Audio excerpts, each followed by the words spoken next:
this time of year with the leaves changing and all the colors.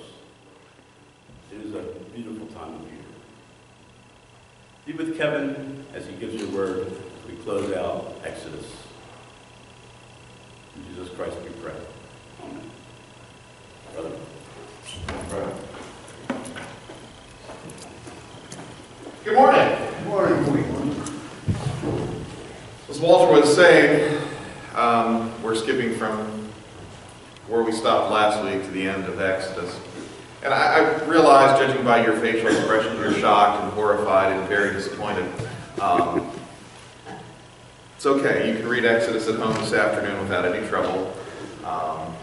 Those last number of chapters actually are very, very repetitive of everything we've looked at. So if I can sum this up for you in about 3 minutes. God said to build the tabernacle with all its accessories, and God chose leaders to head the project up, and then they built them. That covers 35, 36, 37, 38, 39. Now, if you want to look at the details of what they built and when they built it and what sequence they built it, you can get that. But I'll be very honest, it's very detailed and it's very thorough. And by the time you get to the end of it, you're not really going to, well, why don't you read it this afternoon and tell me what you think? And if you really want, we can go back and look at it again. My guess is you'll be satisfied. I do want to hit chapter 40. This is the end of the book, and this is the setting up of the tabernacle. And this is a very pivotal sort of moment in the history of the people of God. You realize this is the first time that there has been a temple, a place of worship. Now, there have been places where there have been altars set up and people have worshipped, but this is the first time that the people of God have a place where they can worship God and things are expressly for that purpose. Now, it's a pretty big change from not having anywhere to worship. 400 years in Egypt. What is Egypt even known for today? All kinds of temple complexes all over the country, right? Anybody been to Egypt? You saw some, yes? Not too much to the pyramids. You went to the pyramids? I got the Randy Hilton. All over Egypt, there are temple complexes to a variety of different Egyptian gods. They were very specific. They had castes of priests who functioned there, who kept records. They had specific places to worship. They had priesthood. They had customs, and they had ritual. For the Hebrews living in Egypt, what did they have? Well, what is the most important celebration within Judaism? Passover. That happens in the last few months that they're living in Egypt. Before this, there is nothing specifically set aside for worship. Each head of the family would function as a priest, perhaps, and maybe instruct family, maybe not. There were questions, but there were no authorities. I mean, if we have questions about what we should do, what can we do?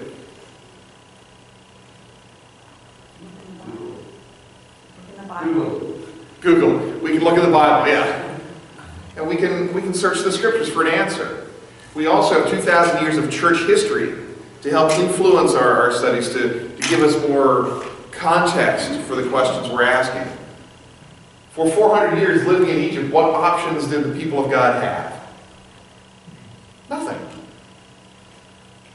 I suspect that some of them probably worshiped some of the local Egyptian deities.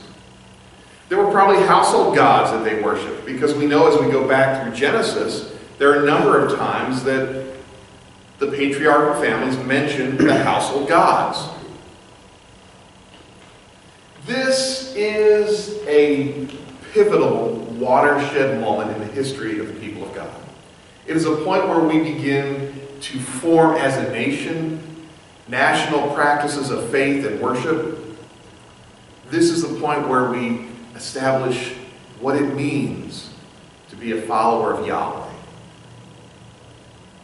So today, we'll set up the tabernacle. Pray with me as we begin, please. Gracious God, as you have gathered us, speak to us through text this morning. Give us insight and wisdom as we look at the text, that we would be strengthened and encouraged. Let us mature as we follow after you. Let us hear your word and know your call in our lives. We ask this in Jesus' name. Amen. The Lord said to Moses, set up the tabernacle, the tent of meeting, on the first day of the first month. Place the ark of the testimony in it, and shield the ark with the curtain. Bring in the table and set up what belongs on it. Then bring in the lampstand and set up its lamps. Place the gold altar of incense in front of the ark of the testimony, and put the curtain at the entrance of the tabernacle. Place the altar of burnt offering in front of the entrance of the tabernacle, the tent of meeting. Place the basin between the tent of meeting and the altar, and put water in it. Set up the courtyard around it, and put the curtain at the entrance of the courtyard. That's the first bit of this we're going to start with. God is telling Moses how to set up the tabernacle. If you've ever set up a tent, you know that this can be tricky. Now, some tents today are very easy to set up. Literally, you just take them out of the bag and throw them and they set themselves up. I kid you not. It's fun to watch. The last tent we had took 3 people to set up at least. One person had to go inside and hold the roof up, while other people put the poles and you had to bend them into place because they were fiberglass, and then you had to set up the wings of the tent. It was entertaining to watch others do it, but I usually had to do it myself. So at any rate, setting up tents are never easy. But God gave Moses very specific instructions for what to do, how this was to be set up. Now, typically when I set up a tent, I put the things in the tent after the tent is up. This is different.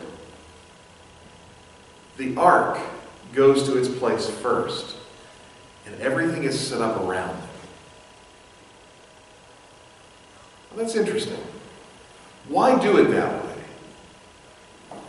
Because it's the most important piece of the whole puzzle.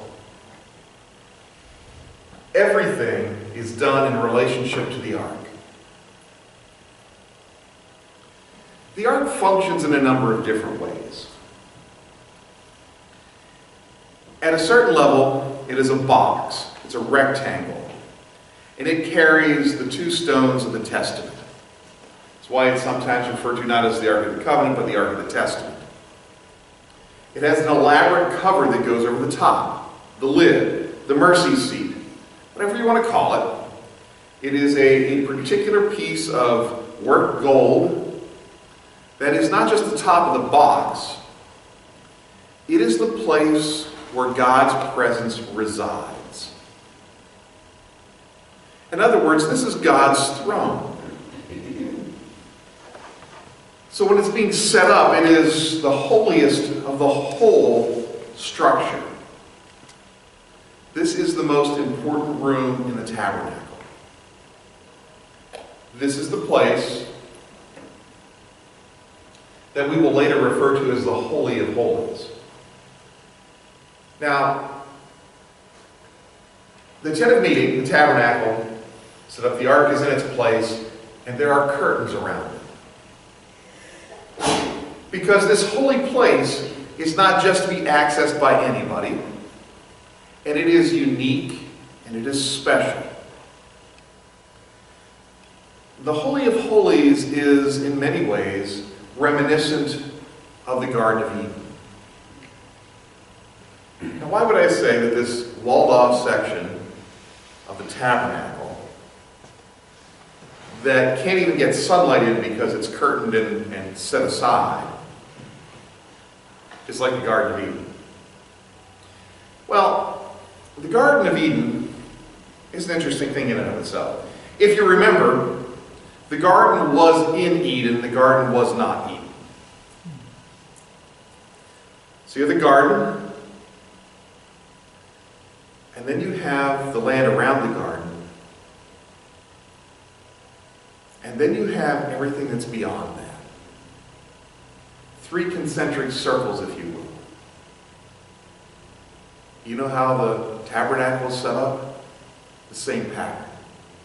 The Holy of Holies, the holy place, and then what's beyond.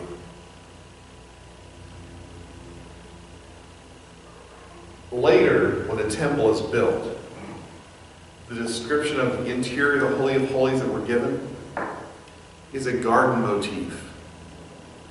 And if you remember, the symbols that are woven into the curtains also pick up a garden motif. The lampstand, do you remember the imagery of the lampstand? Flower blossoms. It is intended to evoke the garden where God and man live together. In many ways, the Holy of Holies is a reminder of what has been lost, what sin has destroyed. But it is also a reminder of what is to come, what God intends. So it's a memory and a hope at the same time. Now, if you look closely, you see what else is going on here. The Ark of the Covenant is set in the Holy of Holies. It's shielded with a curtain. The table for the showbread, or the bread of the presence, is set up. The lampstand and the lamps are set up. The altar of incense is set up. And it's curtained off. This is not just for general access. Not just anybody can come in. It's restricted space. It's set aside for specific uses. And it's important for us to remember this is holy space.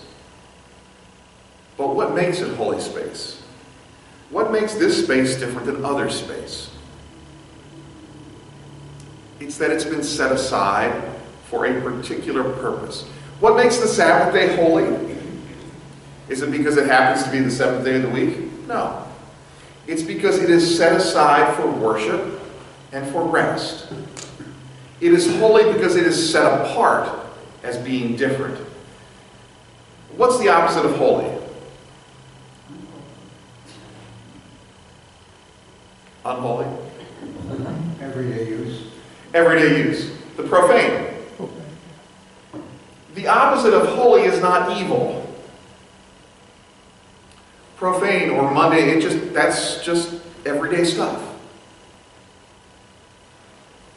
We have in our china cupboard, china which has been passed down through the family. Kind of sounds special, but the truth is nobody else wanted it, we just took it.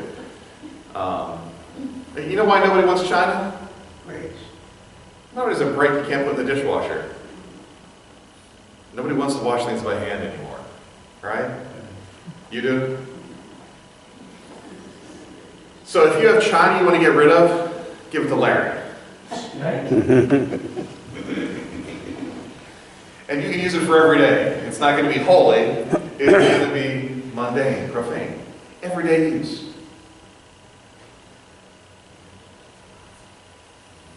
I remember when I was growing up, the road next to my grandparents' house was being paved. Well, I shouldn't say it was being paved, it was being tarred and chipped. If you've seen that process happening, they spray down the tar and then they put chips of gravel on and then cars run it into the ground. I don't know if it's a particularly good method or not. I have no idea of how long it lasts. But I remember that they had just had new carpet installed in their living room, and my grandmother was concerned that people would walk on the street and then walk into the house with tar on their shoes and get it on the carpet. So what she did is put down plastic. It protected it. For a while, anyway. Just think it would have been easier to take your shoes off the door myself, but be that as it may. It was set aside for special use. For a while, the living room was holy. Not in that it was unique or special, or there was some characteristic about it that was different than everything else. It was set aside for special use. Therefore, it's holy. We have been set aside as well. The New Testament tells us we are a priesthood of all believers, a holy people. We have been set aside for special purpose. Unfortunately, it's not that we're that different from many other people. The truth is, we're like everybody else, except that God has chosen us for a particular purpose, and therefore we are holy. Now, I wish that meant that you had all kinds of superpowers. It doesn't. It does mean we have a different job than other people. We're holy. Just as the tabernacle was holy, set aside for special use. As you move further out from the Ark of the Covenant and get to more public space, we get the other things that are set up, including the altar of burnt offering. Everybody could come to the altar of burnt offering. Only the high priest went into the Holy of Holies. They were special places that were set aside with particular use. For particular use, excuse me. There's a curtain around the courtyard that separates the worship space from the rest of the garden. Now, the ground inside that courtyard is no different than the ground outside, except that it has been set aside for special purpose. It's holy. Everything else is mundane or profane or everyday. The good china, inside. Paper plates, outside.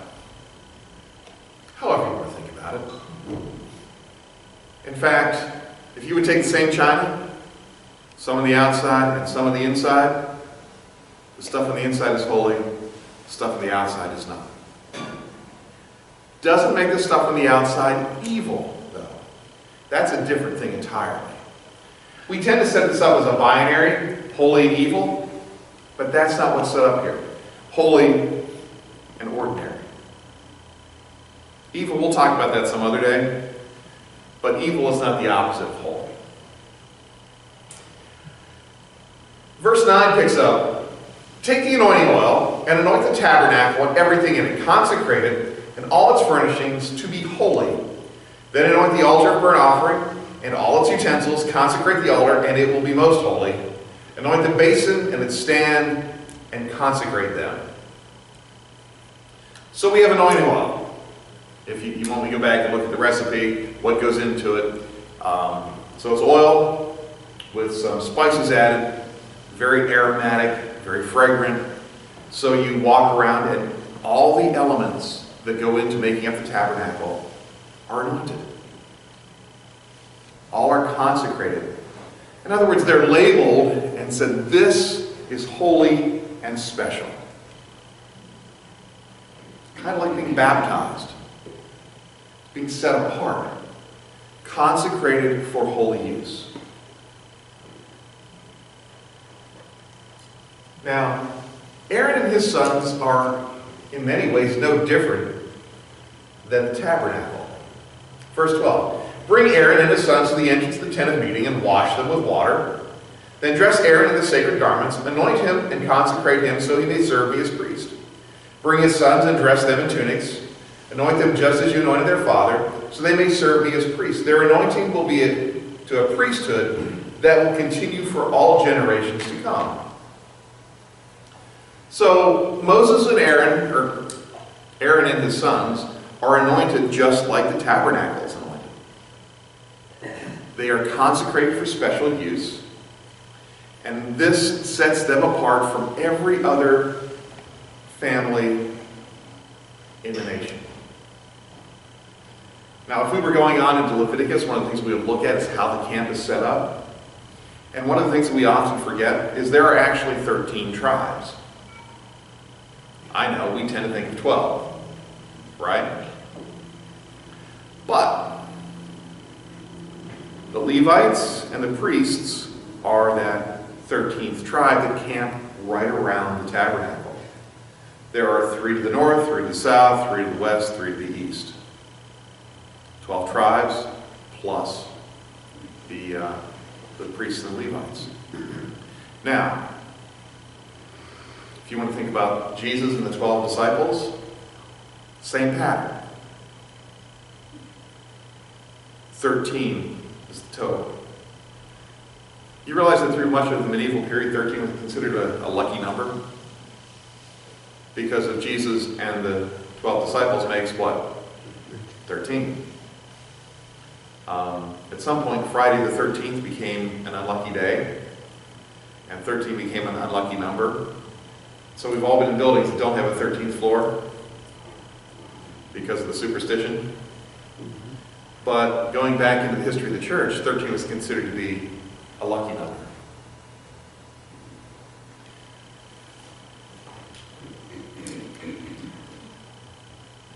Verse 16 on through 33 is a big chunk, I admit it. And I'm going to read it as one bit here, largely to get us through this. So, if you'll bear with me. Moses did everything just as the Lord commanded him. So the tabernacle was set up the first day of the first month of the second year. When Moses set up the tabernacle, he put the bases in place, erected the frames, inserted the crossbars, and set up the posts. Then he spread the tent over the tabernacle and put the covering over the tent, as the Lord commanded him. He took the testimony and placed it in the ark, and attached the poles to the ark, and put the atonement cover over it. Then he brought the ark into the tabernacle and hung the shielding curtain, and shielded the ark of testimony as the Lord commanded him. Moses placed the table in the tent of meeting as the Lord commanded him.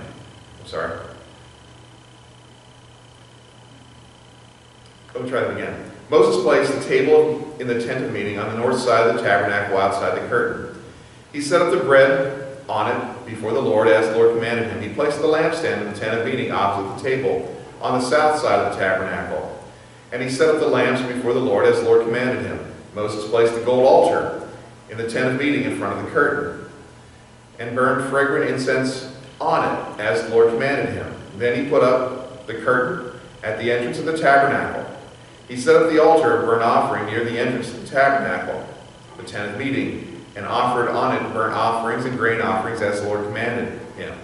He placed the basin between the tent of meeting and the altar, and put water in it for washing. And Moses and Aaron and his sons used to wash their hands and feet. They washed whenever they entered the tent of meeting or approached the altar, as the Lord commanded Moses.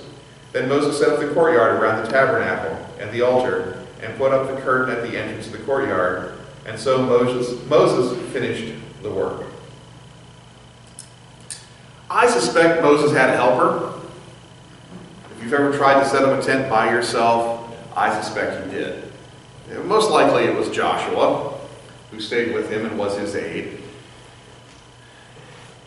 The point is not the details of how they set it up. It's rather the order in which things were set up. You get a sense for that. God said to do this, Moses did it in that fashion, just as God described. The obedience of Moses is something we should note. And we sing the song, Obey My Voice. This is about Moses' obedience. God said do it this way, Moses did it this way. Now, for Moses, we also see some of his journey of faith. Do you remember the first time God said to do something? He told Moses? What did Moses do? He objected. I can't do that, God. I can't speak. I can't do this. I can't do that. Now, God says do something. Moses does it. It's not a big thing, but it is a big thing. Moving from that point of being disobedient to being obedient can be a very difficult journey. And you think of what Moses had to see in order to reach that point. He saw a burning bush. He traveled back to a place where he was a wanted man. He fought with Pharaoh. He led the people through an ocean, a sea, into the wilderness where they should have probably starved, but God provided food. They rebelled, decided to pick another god. Moses came back, dealt with the problem, recollected the people, gathered them, offered his life in exchange for theirs. At this point in Moses' life, God says, do something. Moses does it. It's a difficult journey, and in many ways, our own journeys probably reflect some of the same kind of stuff. Now, I've never been through an ocean on the floor with people. I haven't seen plagues and so on like Moses did. But my journey has been at points difficult and at points much easier. And those things shape who we are as God's people. I'd like to think that I moved a little more towards being obedient than what I first was when I first heard God's call. Moses has moved to this point where he is now the obedient servant. We have transitioned in the story of God's people from Abraham, who was a wandering nomadic herder, to now being a people who have a particular faith. They have a place to worship. They have rituals and stories. How long did it take them to get here? Well, apparently from the time they left Egypt, the time the tabernacle was first up, it's a year and a day. It's the beginning of the second year. The first day of the first month of the second year when this is set up. They didn't travel a year's worth of walking. It was a difficult journey that carried them through a number of different places, from point A to point B, but through all sorts of different places. And that journey is difficult. And our journeys are much the same way. Now, they still don't have a strong central government. Not the way that they did in Egypt. If this is somewhere between 2000 and 1500 BC, Egypt has been a nation for at least a millennia longer than that. Their practices were old at the time of Moses. They had a taxation system. They had strong central government. From Upper Egypt to Lower Egypt, it was divided into 42 provinces with a local governor. They assessed taxation according to the level of the flood of the Nile in a given year. Sounds like a strange way to assess taxation, doesn't it? However, the higher the flood, the more silt that's deposited, the more fertile the ground is for that given year, which means you have more to pay in taxes than in a year when the waters aren't as high. All this before Moses left Egypt. If you want to think about another term, we haven't even been a nation for 300 years. Israel lived in Egypt for longer than we've been a nation. It would be hard to think of yourself not as Egyptian after being in Egypt for 400 years. when they set out on this journey of faith, it was not an easy step. It was not one that would have been, we don't belong here, we belong somewhere else. Because for as long as anybody can remember, this has been home. Their children and grandchildren and great-grandchildren and great-great-grandchildren were born there, grew up there. They died and were buried there. It would be like saying, we've got to gather up all our folk here in suburban Philadelphia, and make our way to a new land and start over again.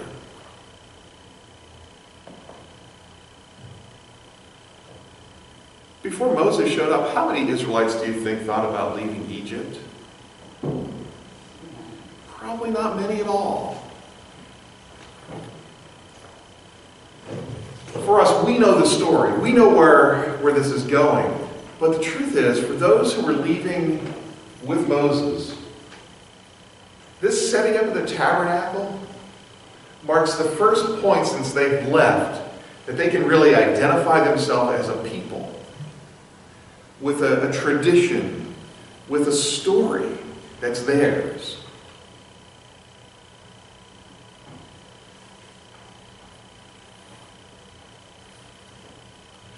To us, this is just a group of people setting up a tent in the desert. For the people who were there, this signaled the beginning of their nation as a distinct people. We know when Abraham came in, there were 70 family members, and probably a few hundred others who were part of the household. Not Abraham, I'm sorry. Jacob. When the people came into the nation of Egypt, 70 people. Now we're having this huge exodus. My hunch is there may have been Egyptians who decided to go with them.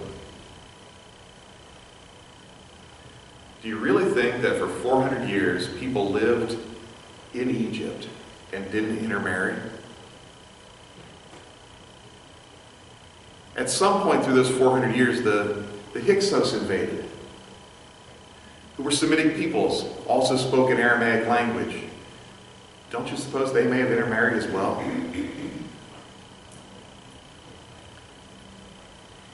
Now they're leaving. And for the first time in a year, the first time in their lives, they're able to say, we are a people.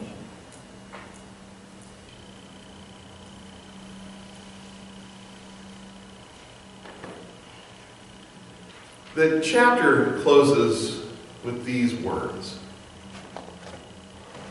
Then the cloud covered the tent of meeting, and the glory of the Lord filled the tabernacle. Moses could not enter the tent of meeting because the cloud had settled upon it, and the glory of the Lord filled the tabernacle. And all the travels of the Israelites, whenever the cloud lifted from above the tabernacle, they would set out. But if the cloud did not lift, they did not set out until the day it lifted. So the cloud of the Lord was over the tabernacle by day, and was fire in the cloud by night, in the sight of all the house of Israel during all of their travels. I can't imagine what it's like to pack up everything you own, everything you can carry with you, and leave. Oh, I've moved, but I always knew where I was going when I moved. There was never a question in my mind when I left Ohio that I would have a place to stay when I got here. I knew that. In fact, I picked the apartment. I knew where I was going. These folks, they're not going expecting to find a supermarket where they can shop, a place where they can buy clothing. They have no idea how they're going to survive once they leave the confines of Egypt and the area and the life they've known. They're heading into the wilderness, with no assurances. Can you imagine some of the dinner conversations that people had? And I can imagine what it was like for Abraham and Sarah. You know, Abraham comes home with the U-Haul, tells Sarah to load everything up because we're going tomorrow. But, you know, in Egypt, they've got families, they've got businesses, they've got farms. They've got a way to survive and provide for themselves. And now someone's saying they've got to move. Can you imagine that conversation? Guess what, Kevin? We're moving out to the desert. Yeah, I don't know where you're going to go to school next year. If you're going to go to school next year. I know you like where you are, but we're leaving. Yeah, I don't know if you're going to have food to eat while we go, and I don't know, you know. You may have clothes to wear. You just may have to continue wearing those same ones for the next 20 years. I don't know where we're going. But trust me, Moses knows what he's doing. Can you imagine trying to pitch that? I mean, the counter-argument would be pretty obvious. We've got a house. You've got a job. We're comfortable. Yeah, it's not perfect. Every once in a while we have to make bricks. And we don't get straw anymore. We have to go find our own. But the truth is, we know where our food's coming from. It's safe. They're not trying to kill babies anymore. And you want me to leave? That pillar of fire at night, cloudy pillar by the day, had to be a source of encouragement and comfort. A sign that we're not alone in this, a sign that God is still with us, the God that's been providing manna and quail and water for the past year. Now we've set up his throne, his palace, and we've worked hard to do it. We've donated our gold, our hides, our yarn, our flax, so that we can build this palace tent for God. But is he going to like it? The tent's set up. Everything's ready.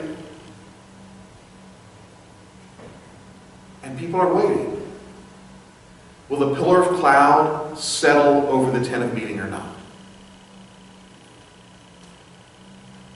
And it does.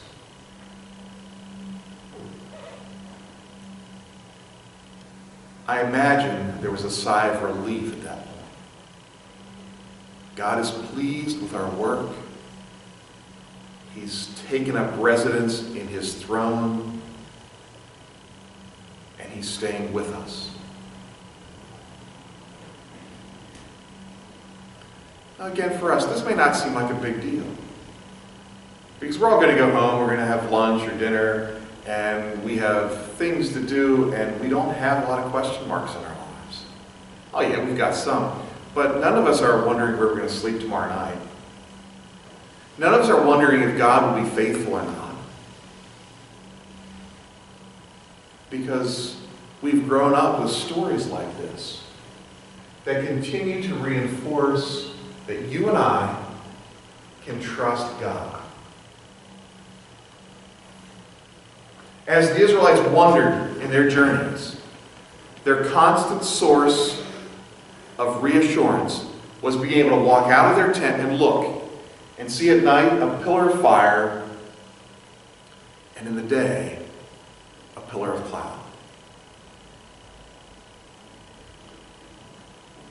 As you move through the coming week, I'd ask you to think about what have been the sources of reassurance for you that God is faithful. If you have a pillar of fire,